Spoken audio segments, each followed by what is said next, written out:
Welcome to this explainer. We're jumping right in today because we are taking a trip into the dark, incredibly imposing world of the Old Idaho Penitentiary. Locals just call it the Old Pen. It's literally a time capsule that speaks volumes about this bygone era of frontier justice. So let's unlock the heavy iron doors on a century of history, shall we? Okay, before we conceptually step through the front gates here, I want you to just think about the sheer scale of this place. We're talking over a century of operation, from its opening in 1872 all the way to its final days in 1973. This single facility processed and housed over 13,000 individuals. That is thousands of lives, thousands of desperate stories, all confined within a rugged stone fortress out in the American West. And really, that brings us to the core question of this whole explainer. What actually happens when you lock desperate people inside a sandstone fortress for over 100 years? We're going to explore the boiling point of human confinement, tracking this facility's evolution from a desperate frontier necessity in 1872 all the way to its literal fiery closure in 1973. Section 1. Built by convict hands. So built to tame the wild frontier, the high walls and guard turrets here weren't just practical. They were designed in the Second Empire architectural style. And that was absolutely intentional, to make the prison look like a formidable, inescapable castle. Originally, it was set up as a territorial prison, but it was officially renamed the Idaho State Penitentiary when Idaho achieved statehood in 1890. Now, look at this quote right from the original design intent. A somber, dark environment deemed appropriate for prisoners. I mean, wow. This wasn't just about physically holding people. The architecture itself was basically a psychological tool. Those high, thick stone walls and imposing guard towers were meant, from day one, to convey this incredibly heavy, unforgiving atmosphere that would just crush the spirits of anyone looking to rebel. The craziest part about how this fortress was built, the inmates literally built their own cage. To save money on construction, the state used inmate labor. Prisoners were forced to quarry the distinctive sandstone from the nearby Table Rock area, and they constructed the massive walls themselves. On top of that, they kept the prison entirely self-sufficient. We're talking running on-site factories, making shirts and license plates, and even working on prison-owned farms and ranches to grow their own food. Moving to Section 2. Life inside the stone. The horrific irony of all that labor was that the very sandstone the inmates quarried created a torturous living environment. The stone walls acted like a giant thermal trap. During those sweltering Boise summers, the sandstone soaked up and retained the extreme heat, essentially turning the cell blocks into ovens. And then in the winter, those exact same walls turned the cells into literal iceboxes. And the cells themselves were incredibly cramped and stark, just basic iron beds and barred windows that let in barely any light. But here is the detail that blew my mind.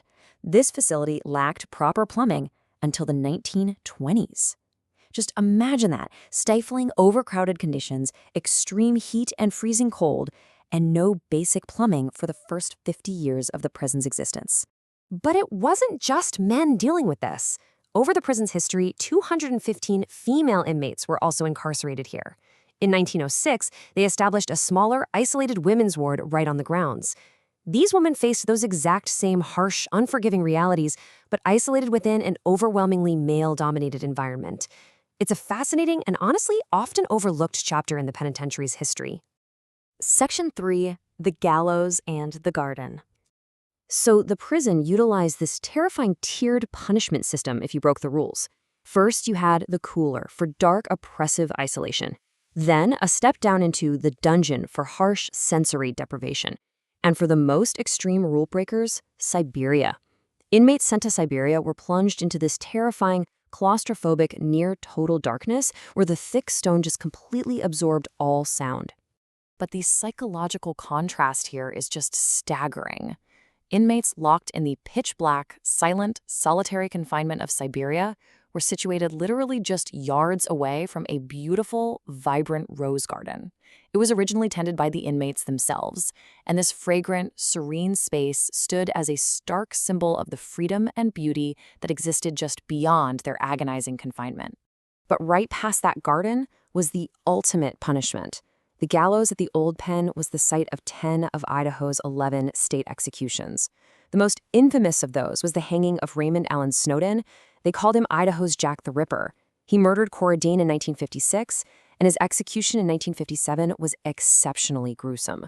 The noose failed to break his neck, which led to a prolonged, agonizing death that honestly still haunts the prison's lore today. Section 4. Riots and Infamous Inmates. Now, the Old Pen housed some of the West's most notorious figures. Take Harry Orchard, for example. He was an assassin who killed former Idaho Governor Frank Steinenberg in 1905 using a bomb. What's absolutely wild about Orchard is that he confessed to killing at least 17 men during his time in Union-related terrorism, yet somehow avoided the death penalty. He ended up living out 45 years behind these walls as a surprisingly model prisoner. Not everyone was a model prisoner, though. Desperation definitely breeds ingenuity. There were over 500 documented escape attempts from the Old Pen throughout its history. Inmates tried anything and everything to flee the brutal conditions, digging hidden tunnels, trying to scale those massive sandstone walls, crafting makeshift ropes out of whatever they could find. A few actually made it, but the vast majority were quickly captured and sent straight back to those punishment cells. Let's map out how this tension escalated, because it was completely unsustainable. Decades of outdated plumbing, freezing cells, and severe overcrowding finally just boiled over. In 1952, nearly 250 inmates seized and damaged the multi-purpose building. Then in 1971, inmates stabbed 2 prisoners and set fire to the chapel and dining hall. And finally, a massive, incredibly destructive riot in 1973 caused such extensive fire damage that it just doomed the aging prison for good. And finally, Section 5, a haunted modern legacy. After those devastating 1973 riots, the Old Pen was totally unlivable. It was shut down forever. The remaining inmates were transferred over to modern, high-security facilities like the Idaho Maximum Security Institution down near Kuna, Idaho. This officially marked the definitive end of the territorial era justice system in the state. Thankfully, the Old Pen wasn't torn down. By 1974, it was added to the National Register of Historic Places. Today, it operates as this deeply fascinating museum run by the Idaho State Historical Society. You can actually go and walk the very cell blocks we've been talking about and check out the J. Curtis Earl Memorial Exhibit. It houses an absolutely massive collection of historical firearms and weaponry, perfectly reflecting a century of frontier history. Which leaves us with one final kind of chilling thought. The inmates physically left the Old Idaho Penitentiary in 1973. But is the Old Pen actually empty? Today, it's known as one of the most haunted locations in the entire region. There are just countless reports from visitors and staff alike of unexplained cold spots, weird noises, and shadowy figures lurking around the cell blocks. So you have to ask yourself, does the heavy, dark history of the stone fortress still linger today? I'll let you ponder that one. Thanks so much for exploring this incredible slice of history with me.